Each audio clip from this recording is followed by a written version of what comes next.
অর্জুনের তীর পার্থকে। পার্থ ভৌমিক এবার সাংসদ হলো, তার কাছে কেউ যায় না। সংসদে যা করা উচিত সেই কাজের 90% করেন প্রাক্তন সাংসদ অর্জুন সিং। এই দাবি স্বয়ং অর্জুন সিং এর। পার্থ ভৌমিক কাদের পাশে আছেন প্রশ্ন তুলে নিজেই উত্তর দিয়ে অর্জুন সিং জানালেন, ধর্ষকরা পার্থ ভৌমিকের কাছে যায়।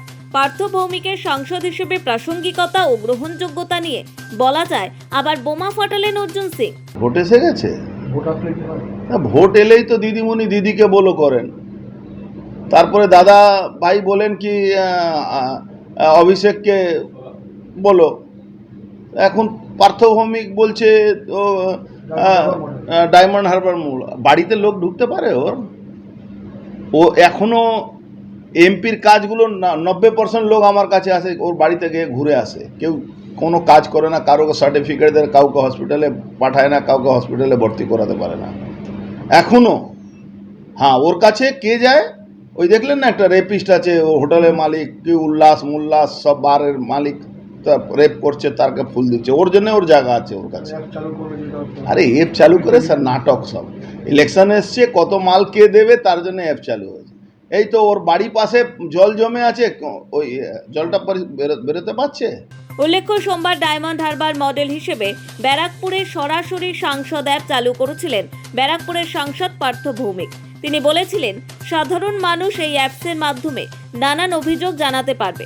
বিষয়টি নিয়ে কটাক্ষ করতে ছাড়লেন না ব্যারাকপুরের প্রাক্তন সাংসদ অর্জুন সিং। জগদ্দলের মজদুর ভবনে তিনি আজ বলেন, ভোট আসার হয়তো দেরি নেই, ভোট এলেই এসব শুরু হয়। দিদিকে বলো বলার পর এবার ব্যারাকপুরে শুরু হলো চামচাকে বলো। এখনো সাংসদ হিসেবে ওর যা কাজ করার কথা সেই কাজ অনেকটা আমাকেই করতে হয়। এলাকার বিভিন্ন রাস্তায় জল জমে থাকে, সেটাই নিকাশি করতে পারে না। মানুষ সাংসদের বাড়িতে গিয়ে ফিরে আসে, দেখা না পেয়ে আমার কাছে আসে। অর্জুন সিং এর পার্থ ভৌমিক সম্পর্কে এক কথায় প্রতিক্রিয়া, বর্তমান সাংসদ খুব ভালো নাটক করতে পারেন। এখন তিনি সাংসদকে বলো, চামচাকে বলো এইসব করে বেড়াচ্ছেন। নৈহাটিতে যেভাবে তোলাবাজি চলছে, যেভাবে গুন্ডামি চলছে, যেভাবে গ্রামীণ অঞ্চলে ওই মেহমুদপুরে ওই যার ওর নৈহাটির পাশে মেহমুদপুরে এখনো জল জমে আছে, জল বেরোচ্ছে। আরে ওইটাই তো, দিদিকে বলো, দাদাকে বলো, তারপরে চামচাকে বলো। তো দিদি দাদাকে বলে কিছু হলো না, চামচাকে বলে কি হবে? আমাদের একটা হিন্দিতে কথা হলো, সব নেতাকে না বলে চামচাকে বললে হবে। দেখুন চামচাকে বলে দেখুন কি হচ্ছে। ওই গুন্ডারাজ শেষ করব, রেপিস্টদের পাশে নিয়ে ছবি তুলছে। গুন্ডারাজ শেষ করব, অস্ত্র ধরা পড়ছে। অস্ত্র বলছে কি পুলিশ, আমাদেরই পুলিশ ধরছে, তোমাদের পুলিশ ধরছে না ভাই, ইনপুট আসছে তার জন্য ধরছে।